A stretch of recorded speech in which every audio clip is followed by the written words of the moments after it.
Xian wants to talk to you and the Traveler about our plans for the Night Watch. Thank you, Kale. But first, here, I prepared a kind of herbal tea that helps calm the spirit. Why don't you have some?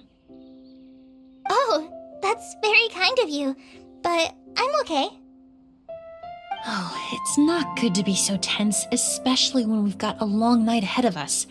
I don't mean to put you on the spot, but I couldn't help but notice that something seems to be on your mind.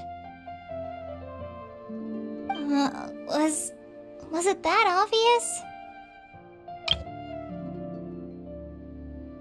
You seem very preoccupied with Kiria's revenge. If there's anything you want to talk about, I'm happy to listen.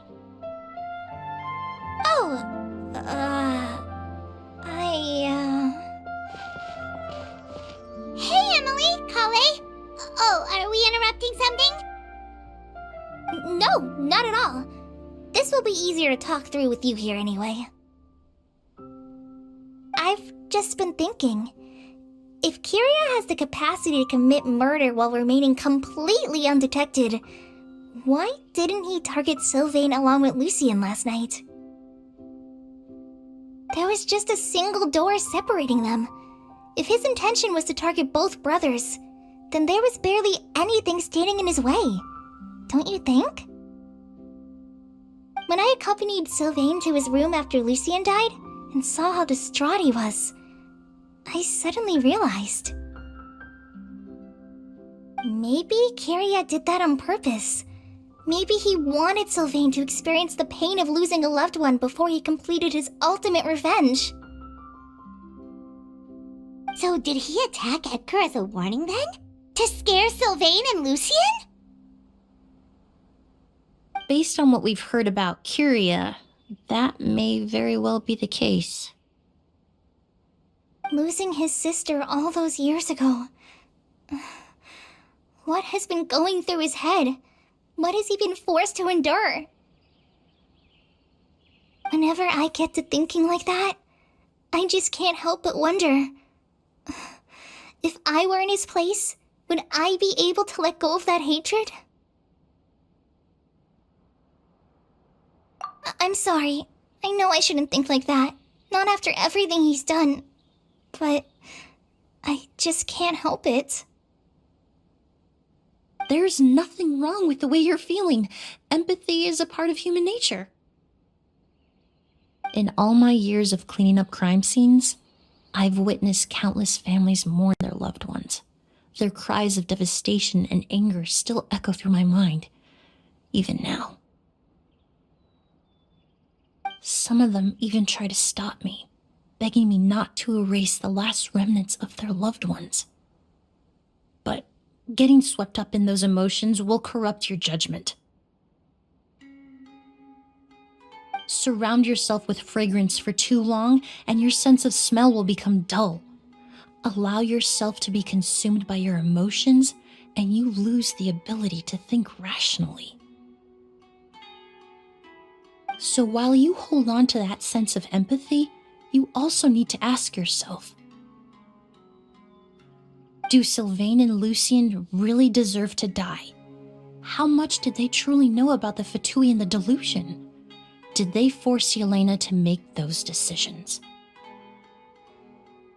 Answering those questions requires a lot of time and evidence, while a single act of vengeance can put those answers forever out of our reach.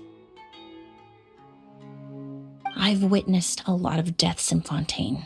When someone dies, a certain amount of information can be inferred from the traces left behind at the scene. But generally speaking, death will just leave most questions unanswered, and the whole picture ever incomplete. Once you're consumed by hatred, it will become next to impossible to think about things that way. For someone like Kiria, I'm sure right and wrong lost all meaning a long time ago. You're right. The fact that we can approach these questions from this perspective isn't because we're more rational than them.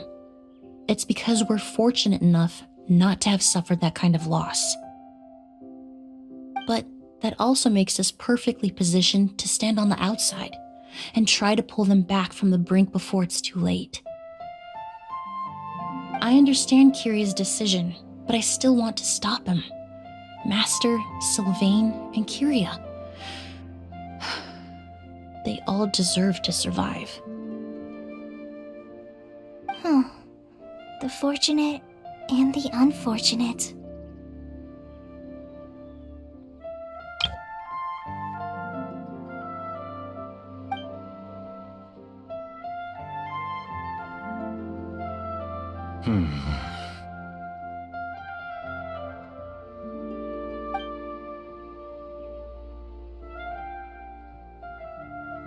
Emily, Traveler. Huh? Edgar, you're here too? Oh, it's you two! Didn't you head back to your room to rest, Edgar? Is it really okay for you to be out and about like this? A little exercise never hurt anyone. Besides, I don't have much time left in Sumeru, so I'd like to take care of my plants while I still can. We could do that for you, Master. No need. I've grown attached to these flowers, and this is my last chance to say goodbye. Come tomorrow. I'll be happy to entrust their care to you. I would imagine Sheriff Sham is here for a more important reason. The Night Watch! You mentioned earlier that we still need to confirm our plans. That's right. I've stationed some of my men around the surrounding area, but we still don't have anyone standing guard next to Sylvain's room.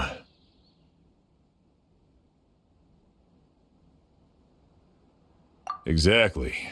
After some discussion, we concluded that Sylvain has the highest risk of being attacked next. You're the most skilled fighter here, Traveler. And Emily's expertise is sure to come in handy in a pinch. That's why I want you two stationed next to Sylvain's room. So, are you up for it? Sounds perfectly reasonable. I'll be glad to have your help tonight, Traveler.